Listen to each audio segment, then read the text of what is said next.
ዋሽንግተን በፓኪስታን አማካኝነት ለኢራን ያቀረበችው ባለ 15 ነጥብ የተኩስ አቁም እቅድ በዲፕሎማሲው ረገድ ትልቅ ተስፋ ቢሆንም የኢራን ወታደራዊ አመራሮች የሰጡት ምላሽ ግን ቀውሱ ገና ረጅም ርቀት እንደሚጓዝ አመላካች ሆኗል። የፕሬዝዳንት ዶናልድ ትራምፕ መንግስት አሁን እየተከተለ ያለው ስልት ጥንቃቄ የተሞላበት የኃይል ሚዛን መፍጠር የፈለገ ይመስላል።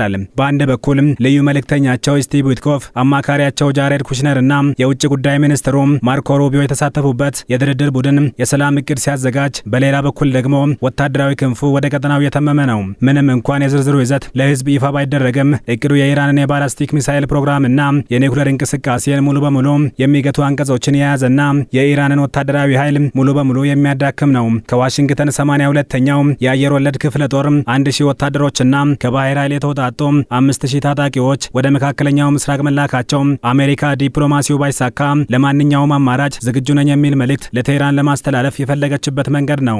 ዛሬ ዓለማችን ካስተናገደቻቸው የጂኦፖለቲካዊ ምስቅልቅሎች እጅግ አስፈሪና አስከፊ ከሆኑት አንዱ የተባለለት የኢራንና የአሜሪካ እስራኤል ቀጥተኛ ጦርነት 4ኛ ሳምንቱን በከፍተኛ ውጥረት እያሳለፈ ነው። ባለፉት ቀናት በሁለቱም ወገኖች በኩል የተሰነዘሩት የአየር ድብደባዎችና የሚሳኤል ሩምታዎች ቀውሱ ወደ ሰላም ሳይሆን ወደ ከፋ ደረጃ እያመራ እንደሆነ የሚያመላክቱ ናቸው። በዋሽንግተንና በቴህራን መካከል የሚሰማው የቃላት ጦርነትና የዲፕሎማሲው ድብብቆች ደግሞ ሁኔታውን ይበልጥ ውስብስብና ምስጢራዊ አድርጎታል።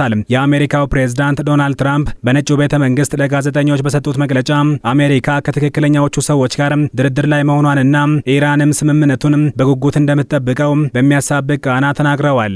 ፕሬዝዳንቱ በምስጢራዊ መንገድ ከኢራን ውድ ስጦታ እንደደረሳቸው ድርድሩ ውጤት እያመጣ እንደሆነና ከትክክለኛዎቹ ሰዎች ጋር እየተነጋገሩ እንደሆነ ይገልጻሉ። ሆኖም ግን ይህ የትራምፕ ንግግር ከኢራን ወታደራዊ አመራር ያገኘው ምላሽ ዲፕሎማሲያዊ ጨዋነት የጎደለውና ሹፈት የተሞላበት ነበር። የኢራን አብዮታዊ ዘብን በበላይነት የሚመራው የጦር ኃይሎች ጥምር ዕዝ ቃል አቀባይ ኢብራሂም ዞልፋቃሪ በሀገሪቱ ብሔራዊ ቴሌቪዥን ባስተላለፉት መግለጫ አሜሪካን ከራሷ ጋር የምትደራደር በማለት አጣጥለዋታል። ኢራን አሜሪካን እንደ ሌላ አትመለከታትም ያሉት ቃል አቀባዩ ዋሽንግተን ስትራቴጂካዊ ኃይል ያለችው አሁን ወደ ስትራቴጂካዊ ውድቀት ተቀይሯል ሲሉ ተናግረዋል። ይህ ንግግር ለሁለቱ ሀገራት ለድርድር የሚሆን የጋራ መድረክ ለማግኘት እጅግ አስቸጋሪ ያደርገዋል። ኢራን የአሜሪካን ጥያቄ ውድቅ ማድረጓ ብቻ ሳይሆን አሜሪካ ከዚህ ውጥንቅጥ መውጣት የማትችል መሆኗን በመግለጽ ስነ ልቦናዊ ጦርነትም እየከፈተች ነው። ኢራን ለዚህም ቤተኝነቷ እንደ ምክንያት የምታቀርበው ባለፉት 2 ዓመታት ከፍተኛ ደረጃ ላይ የደረሱ ንግግሮች እየተካሄዱ ባሉበት ወቅት አሜሪካ 2 ጊዜ በአገሪቱ ላይ ጥቃት መፈጸሟን ሲሆን ከማይታመን ወዳጅ ጋር ዳግም አልጓዝም የሚል ጽኑ አቋም መያዟን ያሳያል። ምንም እንኳን ኢራን ድርድር የለም ብትልም የኒውዮርክ ታይምስ እና የእስራኤሉ ቻናል 12 እንደዘገቡት ዋሽንግተን ባለ 15 ነጥብ የሰላም እቅድ ለቴህራን ልካለች። ይህ እቅድ ለ1 ወር የሚቆይ የተኩስ አቁምን የሚያካትት ሲሆን በውስጡ የያዛቸው ዋና ዋና ነጥቦች ግን ኢራን ፈጽማ የማትቀበላቸው ሊሆኑ እንደሚችሉ ይገመታል። በተለይም የኢራን የኒውክሌር መርሃ ግብር ሙሉ በሙሉ እንዲፈርስ፣ እንደ ሊባኖሱ ሄዝቦላ፣ ሐማስና የየመኖቹ ሁቲዎች ላሉ ኃይሎች የሚደረግ ድጋፍ እንዲቋረጥና ለዓለም ነዳጅ አቅርቦት ቁልፍ የሆነው የሆርሙዝ የባህር ወሽመጥ ዳግም እንዲከፈት የሚሉ የዋሽንግተን ዋናዎቹ ጥያቄዎች ናቸው። በዚህ መሃል ፓኪስታን ለአማልዳቹና የሰላም ንግግር ይጀመር የሚል ጥረት ያደረገች እንደሆነ ተነግሯል። ጠቅላይ ሚኒስትር ሼህባዝ ሻሪፍ በዋሽንግተንና በቴህራን መካከል ያለውን ጦርነት ለማስቆም ንግግሮችን ለማስተናገድ ፈቃደኛ መሆናቸውን ገልጸዋል። ፓኪስታን ከአሜሪካ ጋር ያላትን ወዳጅነትና ከጎረቤቷ ኢራን ጋር ያላትን ታሪካዊ ትስስር በመጠቀም ይህን ቀውስ ለማርገብ እየጣረች ነው። ይሁን እንጂ ትራምፕ ዲፕሎማሲ ያሉ ቢናገሩም በተቃራኒው ግን ፔንታጎን ተጨማሪ በሺዎች የሚቆጠሩ ኃይሎችንና የአሜሪካ ጦር 82ኛው የአየር ወለድ ክፍለ ጦር 1000 ወታደሮችን ወደ መካከለኛው ምስራቅ እየላከ ነው። ይህ ወታደራዊ ዝግጅት ትራምፕ ዲፕሎማሲውን ጊዜ መግዣ ብቻ ያደረጉት ነው የሚል ጥርጣሬን አሳድረዋል። አንዳንዶች ደግሞ ምክትል ፕሬዝዳንቱ ጄዲ ቫንስ ለድርድር ወደ ፓኪስታን ሊያቀኑ ይችላሉ የሚለው መረጃ የአሜሪካን ስትራቴጂ ሊቀይረው ይችላል ብለው ተስፋ ያደርጋሉ።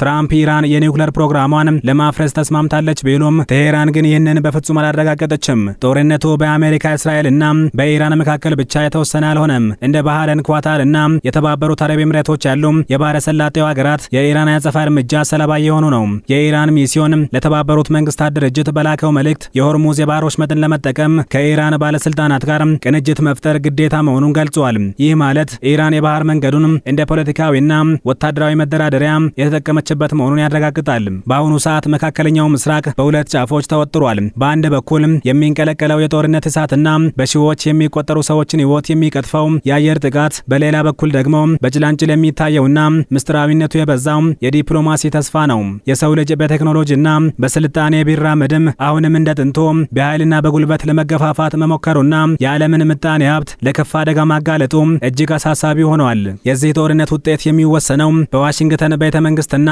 በቴህራን ምሽግ ውስጥ በሚቀመጡ ግለሰቦች ቢሆንም ዋጋውን የሚከፍለው ግን በቴህራን በቴል አቪቭና በቤይሩት ፍርስራሽ ውስጥ የሚማቅቀው ንጹህ ዜጋና በነዳጅ እጥረት እየቆሰለ ያለው የዓለም ምጣኔ ሀብት ነው። ዲፕሎማሲው በመንገድ ላይ ባለበት ሰዓት በመሬት ላይ ያለው እውነታ ግን በደም የቀላ ነው።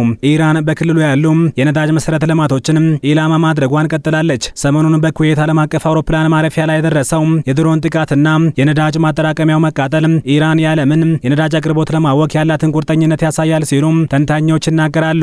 በሳውዲ አረቢያና በባህሬን የሚሰሙት የሚሳኤል ማስጠንቀቂያ ደወሎችም የቀጠናውን ስጋት ከፍ አድርገውታል። እስራኤል በአሜሪካ የሰላም እቅድ መገረሟን ብትገልጽም በኢራን የውስጥ መሰረተ ልማቶች ላይ የምታደርገውን የአየር ድብደባ አጠናክራ ቀጥላለች። የቃጅቤን ከተማ መደብደብና የመንግስት ተቋማት ኢላማ መደረጋቸው እስራኤል የኢራንን አቅም ሙሉ በሙሉ ለማውደም ያላትን ፍላጎት ያሳያል።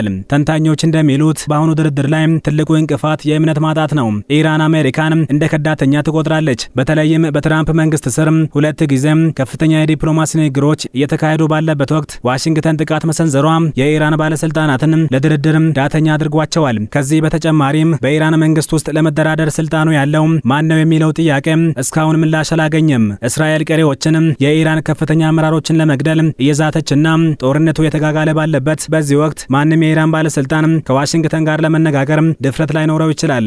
ዓለም አሁንም ጆሮዋን ለመካከለኛው ምስራቅ ሰጥታለች።